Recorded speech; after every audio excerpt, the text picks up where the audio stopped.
On the eve of President Obama's visit to Alaska, the name of Mount McKinley, North America's tallest peak, is being changed to Denali, the name used by Native Alaskans for centuries. Here with us to discuss is WSJ's Elizabeth Williamson. Elizabeth, thanks for joining us.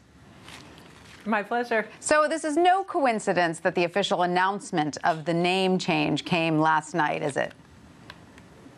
No, it's a debate that's been raging for about 4 decades, and for longer than that within the Alaskan Native peoples. But yeah, it's a funny kind of a situation in that it's yet another kind of affront to some members of the congressional delegation from Ohio, where President McKinley was from, that the name would be changed.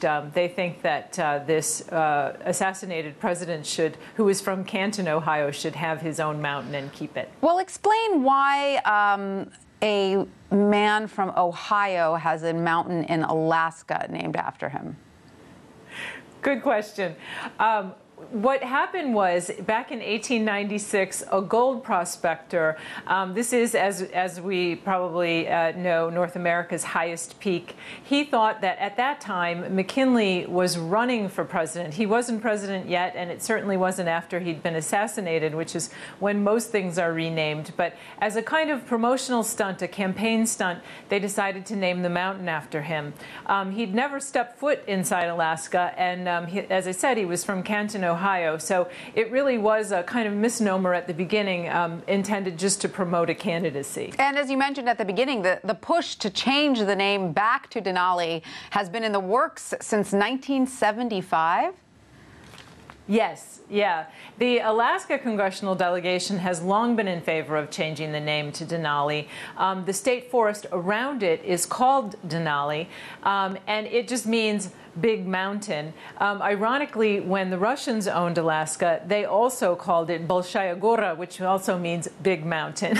So this big mountain was named McKinley in 1896, and it's been a fight ever since. One thing everyone can agree on, that's right, I guess everyone can agree on the fact that it is a big mountain. Now, has there been... It's a big mountain, although they actually can't agree on how tall it is either. Oh, no. So some people say it's 20,300 feet, and others say it's 20,237 feet. So it's big, but let's just not say how big. So has there been any notable resistance other than this delegation from Ohio? Has there been any notable resistance within Alaska to this name change?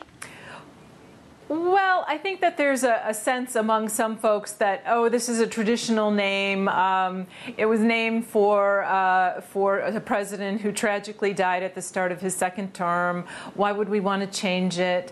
And then there's a sense that, you know, this was not done through the Congress, where the Ohio delegates, especially since John Boehner, the Speaker of the House, is from Ohio, he probably would have weighed in on this before it was done rather than after. So they felt like matters had been taken out of their hands.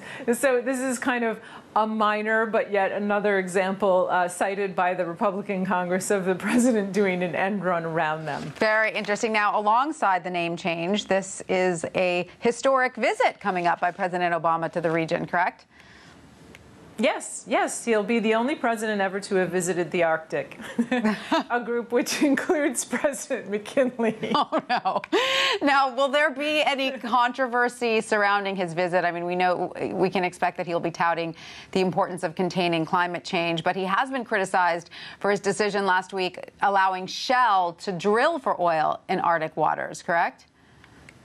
Yes, although that would probably be less controversial in that territory than it is around these parts in Washington. Drilling is less controversial in Alaska because it helps to fuel the economy. Yeah. So, so this will be, I think this controversy over the mountain will soon fade once he starts making some statements on their territory. Yes, I think you're probably right about that. Thank you so much, Elizabeth. You're welcome.